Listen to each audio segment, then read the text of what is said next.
Hi, today we are going to learn about partitioning. Partitioning means splitting up a number into smaller parts. Partitioning helps in adding or subtracting larger numbers.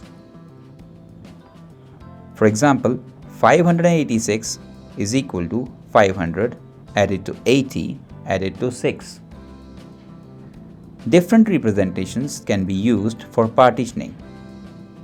As you can see this one here, part-whole model. Here we can represent 586 as 500, 80 and 6.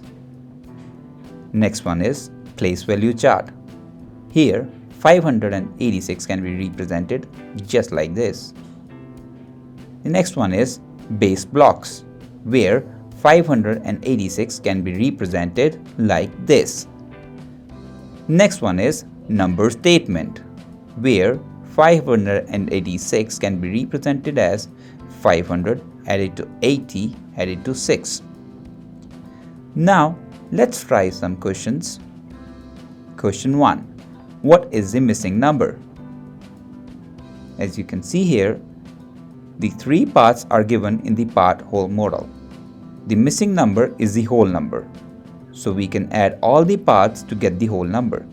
So 700 added to 20 added to 5 gives you 725. So the missing number here is 725. Question 2. Complete the number sentence. 947 is equal to blank added to 40 added to 7. Now we can place the whole number in the place value chart like this. So we can see that the value of digit 9 is missing. Digit 9 is in the hundreds column. So the value of the digit 9 is 900.